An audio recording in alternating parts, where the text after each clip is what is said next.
Welcome to the Sport of Politics with Joel Robideau on 1037 The Game, online at 1037thegame.com. We discuss the local issues affecting you and the Acadiana area with Lafayette City Parish Mayor President Joel Robideau. From time to time, we'll have special guests and always make time to take your calls. Now, time for the Sport of Politics with Joel Robideau. Here's your host, Dave Schultz. Good morning, Acadiana. Dave Schultz back with you on the Sport of Politics as the Mayor, President Joel Robideau of Lafayette Parish, joins us. Welcome back to your own show. Nice to have you. Thank you. I can only take you in small doses, so I right. have to take breaks. Yeah, that's what most people say. All right, so we were talking before you came on, sort of settling into the job. Discuss. Right. Yeah. The first couple of weeks are just meetings after meetings after meetings, just to kind of get caught up with all the different things that are going on. That's finally starting to settle down. We, of course, had an early Mardi Gras, so there was a whole lot to do as it related to Mardi Gras. We had the chief of police, that decided to retire, so we had to work on finding his replacement. So it's starting to settle down now, starting to get in the routine, and so looking forward to it. All right, so let's talk about Mardi Gras. Also, if you do want to give us a call, you're welcome to do so on the ropesoapanddope.com hotline, 7060111, 7060111. We do have the Lafayette City Parish Mayor President Joe Robideau for the entire hour. Huge. All right, so how did Mardi Gras go? Mardi Gras went well. I think we had the one incident with one of the parades, but as it relates to all the folks that went out to the parades, we really didn't have any incidents, which is always great. The weather ended up being really nice. Sure. Kept getting better and better the closer we got to actual Mardi Gras Day. And the turnout was good. It seemed like people enjoyed it. No real incidents, so that's always nice. And of course, with the economy the way it is, it's nice, from an economic standpoint to see all the activity associated with Mardi Gras. Right. And hopefully that'll help us, fight through at least the month of January as it relates to the oil prices. Well, how much does the budget affect it on a day-by-day basis when the oil prices continue to go the wrong way for this state? Not necessarily for the rest of the country, but it does affect this state, in a big way.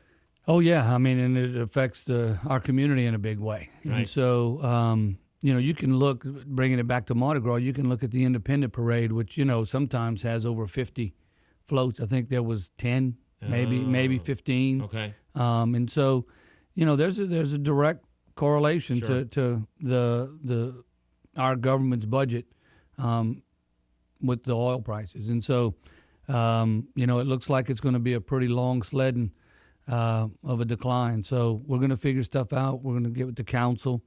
And try to put, some smart, fiscally responsible path forward together, and then cross our fingers and hope that it picks back up. And so, what about the budget continues to get worse statewide. I don't know how it continues to get worse, but it seems to do so. I thought we found out how bad it was, and we continue to find out how bad it is. I don't know if there's more number crunching or what the case is, but what kind of spot does that put the governor in?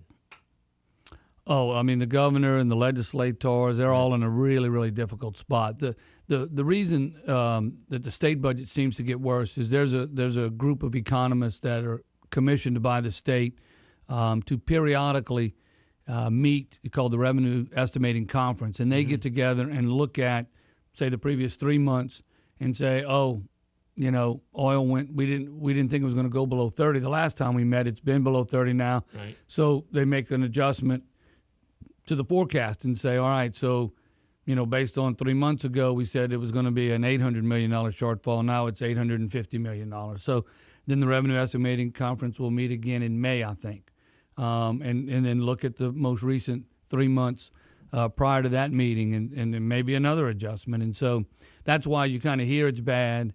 And then a few months later, you hear it's worse again. It's because the revenue estimating, those economists got back together and said, hey, it didn't turn around. It didn't flatten out. It continues to decline. And so they make another adjustment. So why don't they, as we have mentioned, the under-promise, over-deliver, why don't we aggressively say, from my understanding, it's costing actually more to have the barrel of oil than, make the barrel of oil than actually selling the barrel of oil. Again, around the country, if people have friends, they're all posting what gas costs and everybody's loving it, again, except here, for obvious reasons. But in this case, why don't they aggressively say, you know what, we're going, sorry for the pun, bottom of the barrel prices. Yeah. Because now you're going to get, nationally speaking and internationally speaking, Iran is going to continue to dump oil in the market. The U.S. is actually, drill baby drill. We're exporting as much oil as we ever have. Mm-hmm. And it's a glutton of oil in the market. And so where, again, the rest of the industry in the economy is humming, but not so much here. Yeah. The economists are, right or wrong, they're trying to be accurate. And so because the number that they give, the governor and the legislature are then forced to use that number in the budget. Right. And so if they did bottom of the barrel, right, then you may go and make all kind of cuts, right, that are real. People losing their jobs, sure, because the budget requires it. They all get laid off. So you don't want to do that and say, oh well, we were just being conservative. Sorry, you lost your job. We'd like you back now. Well, sometimes it doesn't work out that easy, especially when you talk about higher ed and faculty, because sure, those contracts are sometimes done, well before the fall semester starts. So the point is yeah, it would be nice if they just said, hey, look, let's just put it down at 25, and if it never gets there, then great. But if they put it down at 25, then they have to budget and make the cuts like it's going to be at 25. Right. So they don't have the luxury of waiting to see, whether or not that happens. And so the economists try to say, hey, we think it's going to go down to 40, and then it goes down to 30-something, and next time you come in, you got to make some more cuts. Of course, getting two economists to agree on anything, which is pretty amazing. And they don't necessarily agree. What happens is they all present their thoughts and what their calculations say, and then the folks on the conference pick which one they think is the most reasonable. But they're typically not too far off from each other. Sure. And again, we're saying Iran is going to dump more oil into it, and the demand from China has gone down. I've seen anywhere from the end of this year, oil prices are stable or lower, continuing to lower, all the way through the end of next year. I mean, we could be looking at $1 a gallon for gas. Yeah, I think it's down to 131 in some places in the country. Kidding. All right. Yeah. And I think even here it's maybe 138. I saw 138 at racetrack, but Roe Bridge is probably a few cents cheaper. Yeah, and I think, like I said, 131, I mean, you're getting really close to the dollar. Yeah. But again, it's one of those odd things. Oh, yeah. That's real money in people's pockets. Oh, absolutely. As long as they have a job. Once they don't have a job, then it doesn't matter if you're saving a few bucks. Yeah, that's right. I mean, $1.30 a gallon is expensive if you don't have a job. Right, so. right. All right, we will take your phone calls. Give us a call on the ropesoapanddope.com hotline. We'll talk construction projects, which is the big thing of Mayor President Joel Robideau's whole administration. We'll see what's coming up. And then, of course, the Donald Trump coming to Baton Rouge, not going to South Carolina where they're having the primary next week, but coming to Baton Rouge. Louisiana's primary is March 5th, a couple of days after Super Tuesday. So we'll talk to him about that as well. It's a Sport of Politics on Acadiana Sports Station, 103.7 The Game and 103.7thegame.com. Stomping their feet and shaking their body, dancing to that good old foot stomping music down in Acadia. Now, back to Sport of Politics on 103.7 The Game and 103.7thegame.com with Lafayette City Parish Mayor President Joel Robideau. Here's your host, Dave Schultz. All right, Dave Schultz, along with Mayor President Joel Robideau on Sport of Politics on Acadiana Sports Station 103.7 The Game and 103.7thegame.com. We'll take your phone calls on the ropesoapanddope.com hotline 706-0111. 706-0111. Mayor President Joel with us the entire hour. All right, let's talk about some of the construction projects because I would think, I don't know, but the state budget, if that's going to be hurt, is that going to come back and hurt some of the state projects for Acadiana and Lafayette specifically? And, you came in, after you were elected, said we got two big projects. We want Calais Saloon south of Ambassador Caffrey, and the Verrett School Road project. Verrett School Road is going to get underway here shortly. Yeah, I expect to be a ribbon cutting. I mean, it's actually underway right now, but I think that it'll become official here either this week or next week with a ribbon cutting to get that road widened, and that's a ribbon cutting to widen a road. For anybody, for anybody that takes that road, they'll probably show up for that ribbon cutting. Or is going to work on it. You said how long is that going to be? Oh, it'll probably be a couple of years. I mean, it's a long stretch of road, but it's overdue, and so we're thrilled that it's happening. And if there's a ribbon cutting, I'll be there to cut the ribbon with a smile on my face, on behalf of all of those travelers. Well, that's the funny part about when Barack Obama was elected, and people were talking about the stimulus package, and those jobs will go away. Well, okay, those jobs may go away, but we need jobs now. We'll worry about 2 or 3 years down the road later. We need jobs now, and I would tell you that, nationally speaking, Chris Christie, who apparently has stepped back from the presidential campaign, had a ready-made stimulus package thing going where they were going to work on the infrastructure of the trains in Jersey and New York and make it better for everybody involved in that Eastern Corridor 95. Decided not to take all the money from the federal government because, wouldn't have been good politically. But now he doesn't have anything to show for being governor for probably 8 years outside of being reelected and now not being part of the presidential campaign. Whereas the people who are going to be working on this road for 2 years, that's a long time for a construction job. Right? Oh, and that's how you take care of your family for 2 years. We'll worry about them getting a job in 2 years. Oh, yeah, and there'll be another project going on by that time. So, I don't think you can ever go wrong with infrastructure work. Any money that's available, you'd be hard-pressed for me to make an argument as to why we shouldn't take it. I'm exactly right. But besides it, it's odd that all of the jobs that have come in the last, since the stimulus package are all private jobs. They've cut the government, the federal government, and all of them have been private industry jobs. All right, let's go out to the phones on the ropesoapanddope.com hotline. Tommy in Lafayette. Good morning, Tommy. Thanks for calling Sport of Politics. Good morning, Dave. I got a question, and after I ask it, I'll hang up and listen. For the past 10, 12, 15 years, all we've heard from politicians is that we're running out of oil. We need smart cars, smaller cars, battery cars, alternative fuels. And then today, all we hear is that we got so much oil, that's why gas is going to be $1 a gallon. I don't understand how it can be both ways. Well, that's why it's that way. You need, and the federal government, Barack Obama, has suggested to force the reason electric cars, this is a good example. The reason electric cars or wind power or whatever alternative methods of energy are not in huge demand because oil prices are $1, gas is $1.30.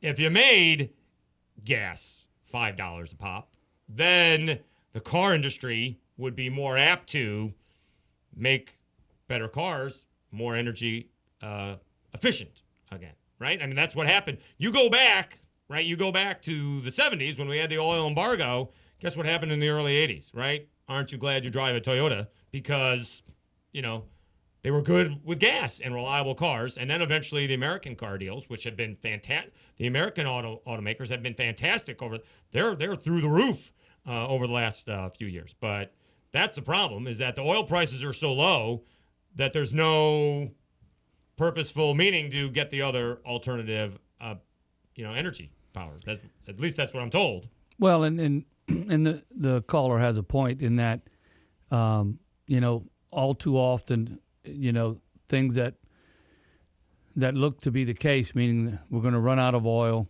There's no more, technology comes around, and we have fracking now, which allows us to tap into. We have these really, deep water wells that, weren't possible to drill 25 years ago. And so, we end up finding through technology more oil and certainly more gas, natural gas, that is. And so, when you may think 30 years ago that, okay, look, we're totally beholden. We don't have a whole lot of reserves here in the United States. We're going to have to rely on the Middle East and others for our oil. We need to start looking a different direction. I was 14 at the time, but Right. but now, it doesn't look to be the case. I mean, we certainly have found ways to find more oil, and so, is that going to last forever? I don't know. I think at some point it's going to run out. Right. And but technology keeps proving us wrong so far. When that's going to happen, it's probably not a bad idea though to be prepared for it and to have some alternatives out there. Right. I mean, that's a good point. And then, we're in bed, so to speak, the countries with Saudi Arabia, Right. I mean, we can go all politics with you, finally, I don't know what your point of view is on this, but someone from the Hebrew faith, someone somewhere along the way, could have been George Herbert Walker Bush, who said, you know what, maybe just leave Israel alone and we'll give you all the money you want and you'll be rich as you want. You just can't bomb Israel. And they said, that sounds like a good idea. And they really haven't. And they're our ally. In fact, Reagan is the one who gave them AWACS years and years ago. Talk about being 14. Boy, that's a long time ago. Yeah, that was a long time ago. So, gave him, I don't know if it was AWACS, but gave him, sold him some planes. So we've been in bed with Saudi Arabia for a long time. They're not on the forefront of, say, civil rights or anything like that. Whether a long ways from it. Right, whether it be religion or women. But, we get our oil from them, and, they're the ones who are actually flooding the market because of the smaller companies and independent companies that were doing well over here. We need to get rid of those companies, and now they're trying to get rid of the bigger oil companies. So it's interesting. Politics is politics everywhere, and that's business. And, Yep. People, try to run their competition out of business in this country, and the Saudi as a country is trying to do it to us over here, and it directly impacts the oil prices and the economy in this town. Yep. It's unfortunate. Nope, that's right. Unfortunate. All right, we'll take more phone calls. 7060111. 7060111. Any timetable on the Ambassador Caffrey Calais Saloon construction? We're working on that. Right? Yeah, Okay. we're trying. The Is that going to be local, or is that state project? That's local. That's local. Mm-hmm. Okay. All right. See, that'll be the next project, and That's right, and the state will probably help us with it, but it's definitely a local road. more jobs. Yep. More jobs. Again, that will take a long time as well. All right, we're going to talk some national politics. Anyone going to Baton Rouge to go hear the Donald J. Trump just winning in New Hampshire? We'll get Joe Robideau's thoughts on that, and he's coming to Baton Rouge tonight. Louisiana primary is not till March 5th. South Carolina is actually this weekend. But he's coming here tonight, getting a head start with a big win in New Hampshire. And we'll get his thoughts on the Democrats as well. We're talking sports and politics with Lafayette City Parish Mayor President Joel Robideau on the Sport of Politics on Acadiana Sports Station 103.7 The Game and 103.7thegame.com.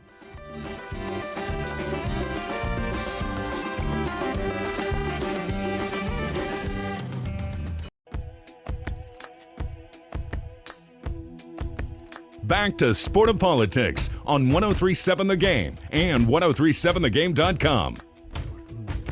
All right, Dave Schultz. Let's see, we are, well, by the time this airs on TV, we'll be on the beach collecting 20%. No, we'll be in Don't South say Florida. we. I don't want them to think we're going together. Me, myself, and I, right? I talk in the plural when speaking of myself, but on radio, we're out of here and heading to South Florida for a week. By the time this airs on TV on Friday, I will already be in South Florida. Ellen Michael filling in on Sports Chat beginning, Friday morning. He's on the air right now live.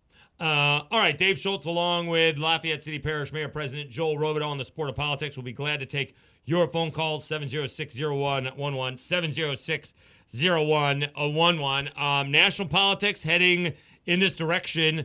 Donald Trump holding a rally tonight, 7 p.m. in the River Center, free for anyone who's going. We'd love to hear if anybody is going to that event. If you are a supporter of Donald, that's great. If you're just going for entertainment purposes only, I would think that would be worth it as well. Donald with a big win in New Hampshire, and Bernie with even a bigger win in New Hampshire. Let's get your thoughts on Donald Trump, on how he has, I would think, surpassed everybody's expectations, maybe even his own, even though he would never tell you that. Yeah, I don't think if that was the case he would admit to it. But yeah, no, he definitely has upset the apple cart. And I don't think anybody predicted that it would be, this big of a margin for this prolonged of a period. I mean, he's done surprisingly well and been very consistent with how well he's done.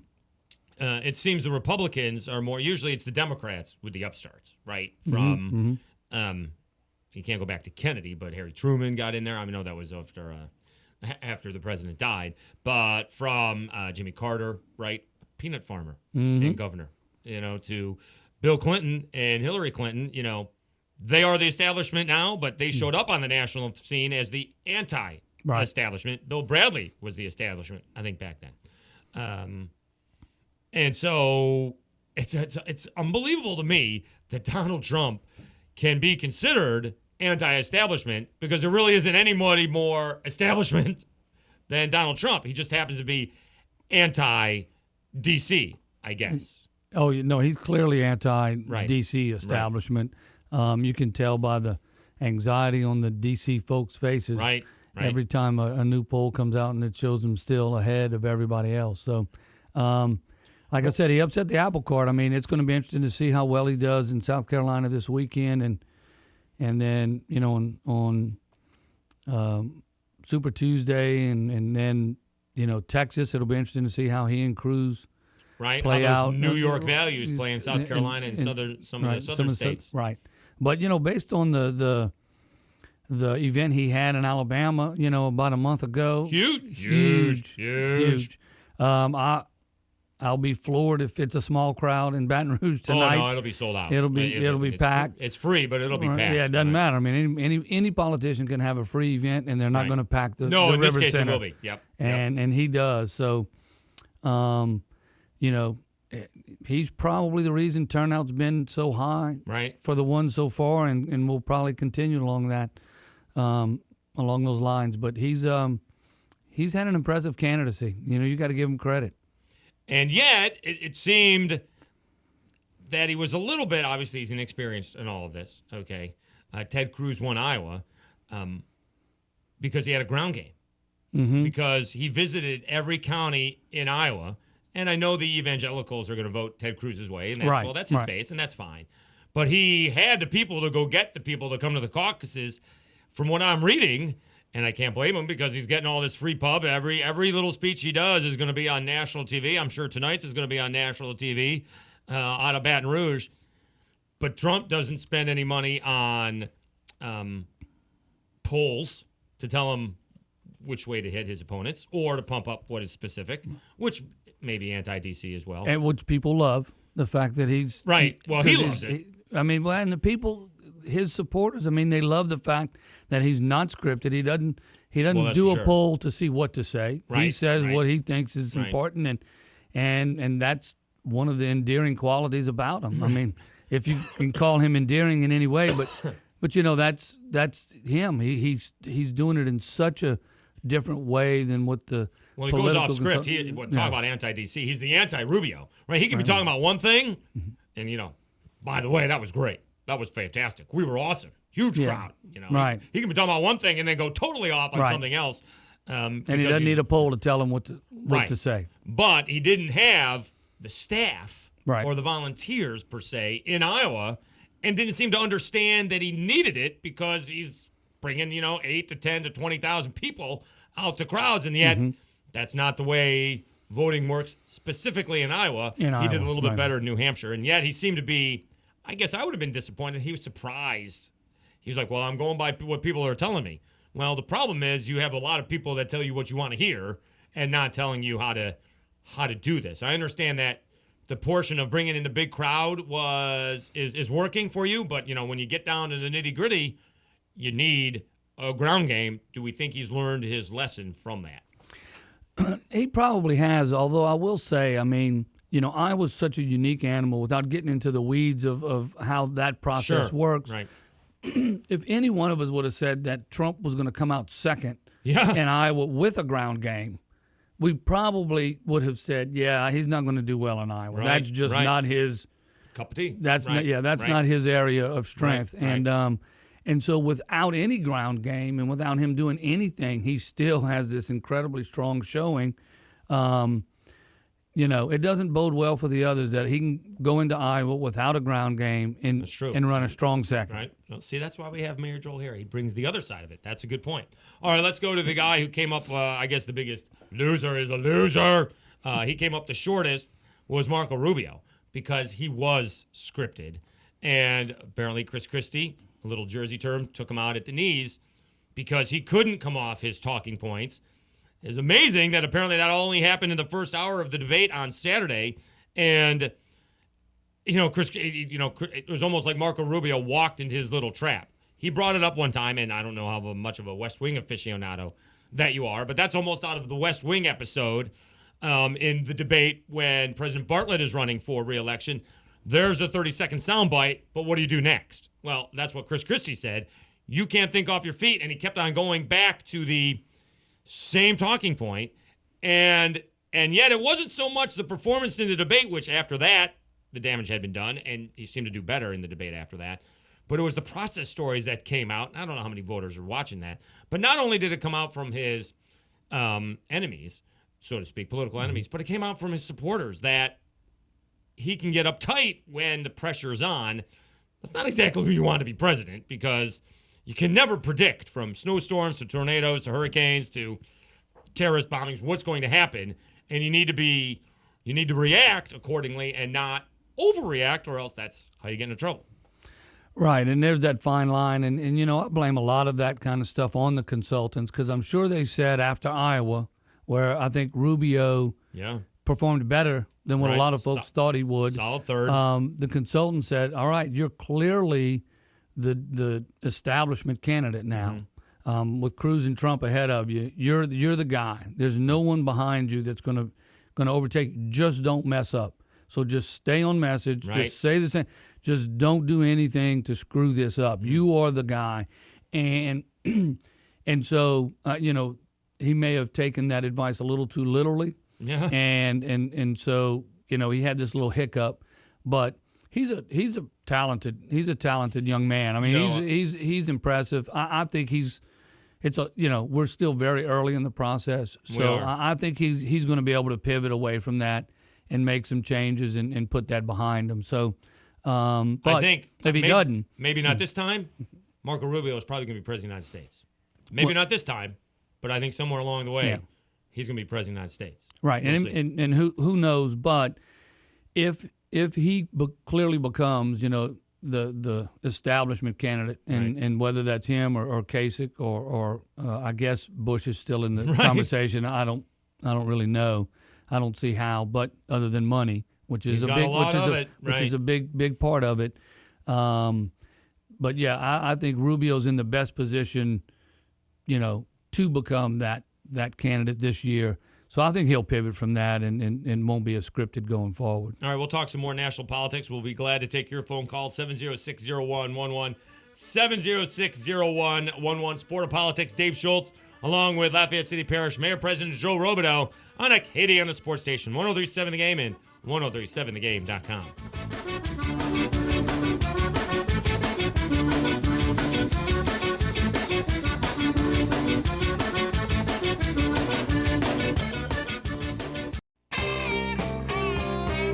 Now, back to Sport of Politics on 103.7 The Game and 103.7thegame.com with Lafayette City Parish Mayor President Joel Robideau. Here's your host, Dave Schultz.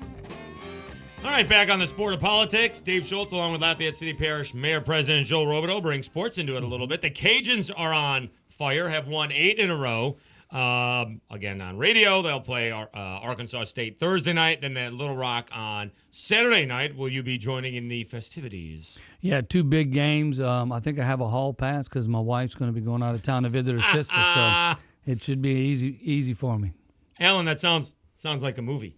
You want to make a movie? Hall pass? Sounds like a good movie. Careful.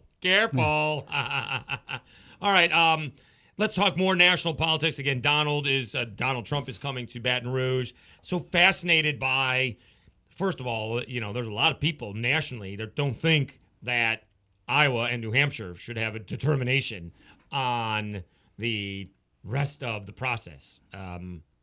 Very well, let's just say it's small states in terms of population having a big effect on what's going on. You happen to think that Marco Rubio is going to hang around, and how much New Hampshire can have an effect on his campaign. And we'll talk about the Democrats here in a second. If I'm Hillary, I don't panic and shake things up, because this was kind of expected for the last 2 months. I don't know about like a year ago, but it was kind of expected the last couple of months, so I don't overreact. And she's probably going to do better in Nevada and South Carolina, and I would have underpromised and over-delivered. But it is amazing that one bad hour could toast Marco Rubio's entire campaign. So he's got to come up with some more talking points, because there's going to be another debate coming up here with no Chris Christie. Right. So he's got to come up with some talking points, because those other guys are going to hop on, the Chris Christie, bandwagon and say the same thing that he did about Marco Rubio. Yeah, I think one of Rubio's strengths, though, is going to be as it relates to, national security, foreign politics. And I think that's, for South Carolina, that's a big military population. Right. Little Paris Island. Right. So I think this debate, the timing of it is scheduled pretty well for him to be able to articulate his strengths in those areas right before going into the South Carolina vote. So we'll see, though. And then you have Jeb Bush, the governor, who has all kinds of PAC money. Oddly, he came out the other day and says, we need to get rid of Citizens United. So that's interesting. I'm taking your money, but we need to get rid of it. So you have Jeb, who may just want to stick around. If he can be a thorn in Donald Trump's side, I don't know. But it seems the more he sticks around, the better it's off for Donald. So the consensus coming out of New Hampshire is the more mainstream candidates, the John Kasichs, the Jeb Bushes, and the Marco Rubios that remain in the race is better for Donald Trump, because they will take votes away from Ted Cruz and keep Donald in the lead. So it's kind of odd that Jeb is going to stick around, I'm going to guess, depending on what happens over the next week or so, through Super Tuesday, and then maybe bow out at that time to see, how he does. Maybe he gets back in the race, or, I was going to stick around just to stick around. Yeah, I don't know how many 5th and 6th place finishes you can have and still be considered a contender. Right.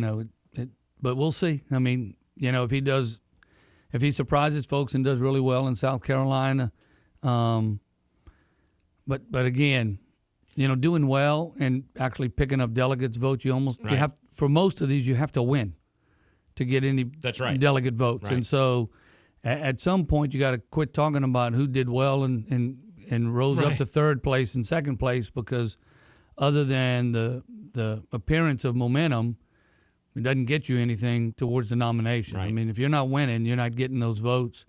Momentum seems to be good for money. That's right. And he's got all the money, so he needs the delegate votes, more than he needs the money. So, and it's interesting as I don't want to say the word dirty, but that may be the way it is. As crazy as politics is in Louisiana, apparently South Carolina is right there with them. That all of the rumors, because remember, you go back to 2000, I think Bush had won Iowa. George W. Bush had won Iowa. Then John McCain comes from behind to win New Hampshire.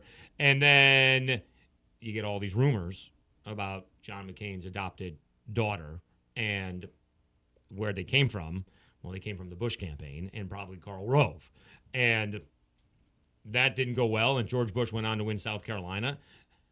And so we know the rough and tumbleness of South Carolina. Ted Cruz is going to know about it. Rubio is going to know about it. Yep. And Jeb Bush is going to know about it in a big way. So we'll, pay attention if you are into the national politics about what rumors are coming out of South Carolina, because, the internet tubes weren't quite as vibrant as they are now compared to 2000. So we'll hear about any kind of rumors.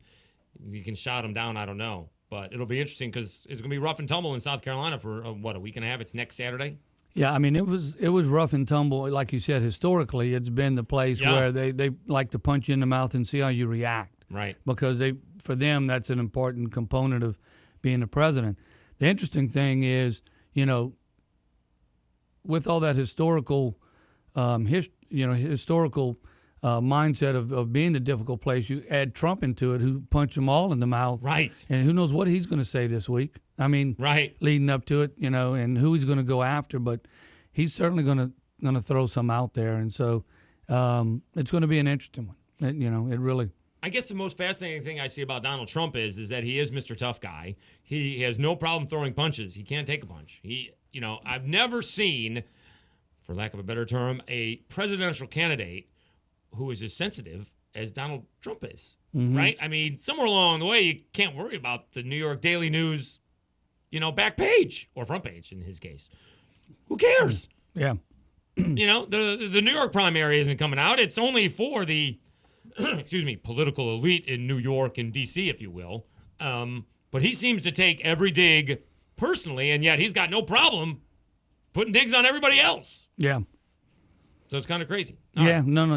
He's a unique personality. Yeah, it really is, and yet no one calls him out for it.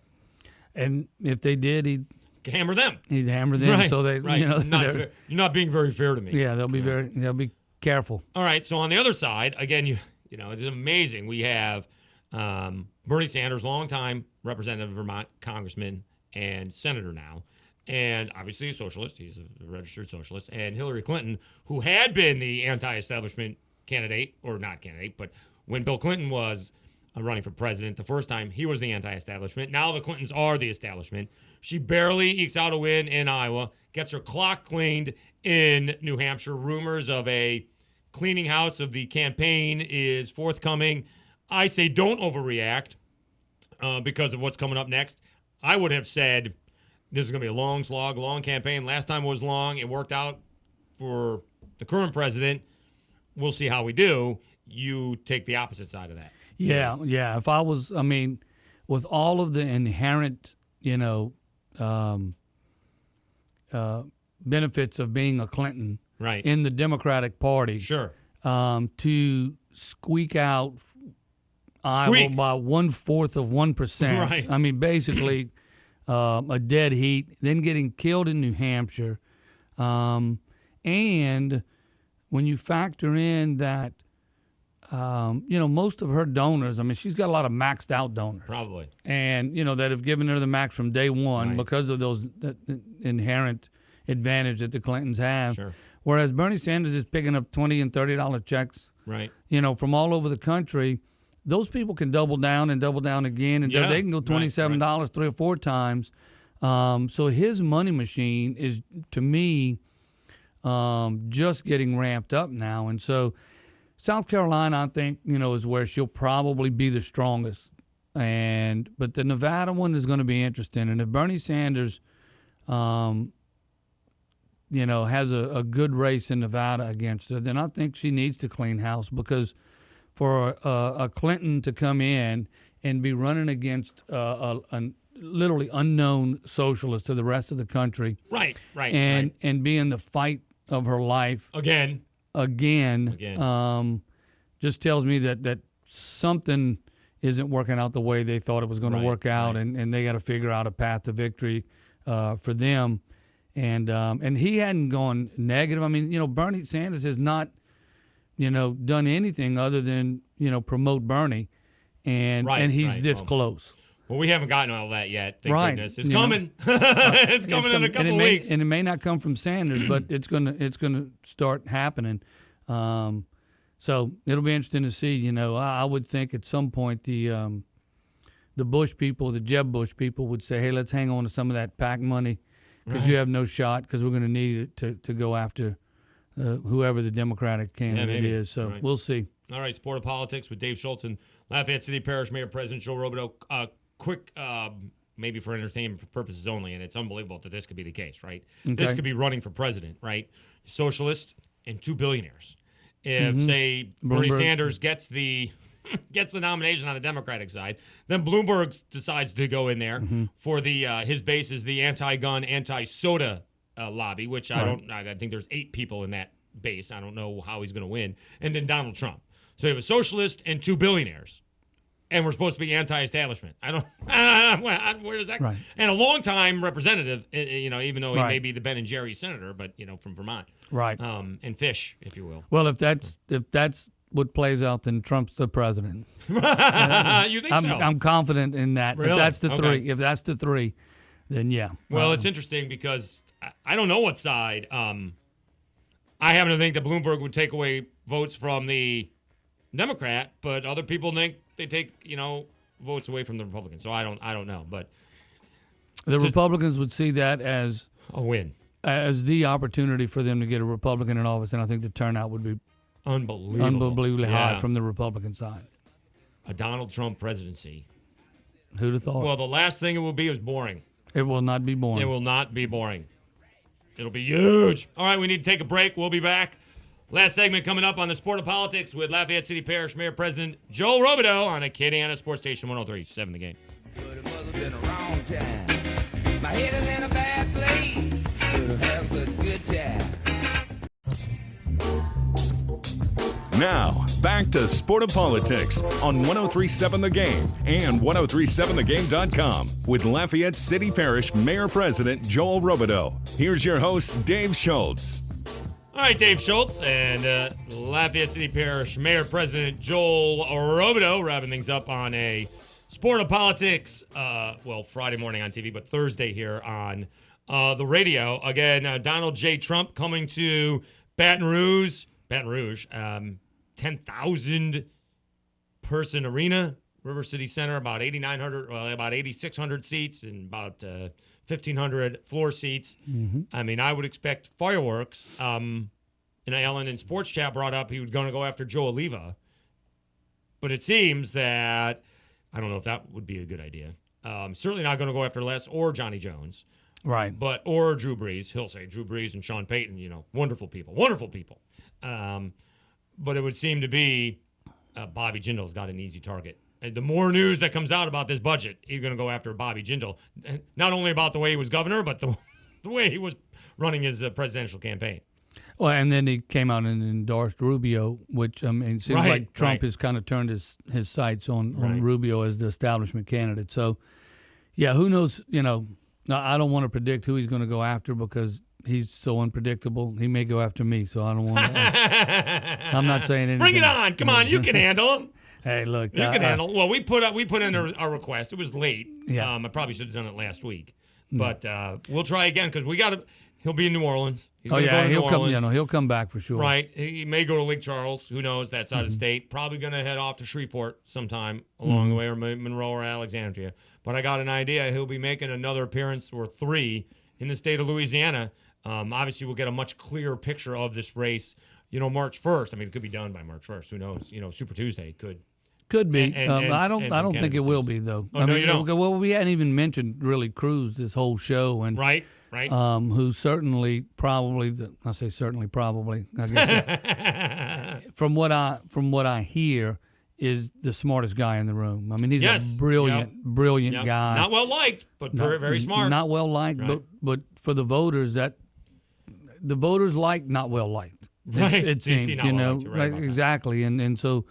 So having that level of intelligence and understanding Washington and being an outsider is viewed as a positive in a lot of circles around this country. So the South Carolina, the Super Tuesday, Texas, Louisiana, he could also make a run, and that's why I don't think it's going to be over. I think there's going to be some battles at the top. Now, maybe for the first time since, was it both? Well, it wouldn't have been 80, but 76 maybe for the Republicans and 76 for the Democrat, brokered conventions. Yeah. Then we got entertainment. We just don't have balloons falling. Now we have entertainment, both on the GOP side, and you may have that on the Democratic side if Bernie Sanders hangs around long enough. Yeah, that would be entertaining. That's for sure. That's for sure. All right, want to thank Lafayette City Parish Mayor President Joel Robideau for coming to your own show. Thank you so much. Thank you. I'll be rested and well tanned, hopefully, next week on a Thursday morning, every Thursday morning here at 9 and on KDCG TV on Fridays at 7. All right, have a good week without me. I'll see you next week. All right, enjoy your trip. All right, stay tuned for Dan Patrick And Alan Michael on Sports Chat tomorrow on Acadiana Sports Station 103.7 The Game.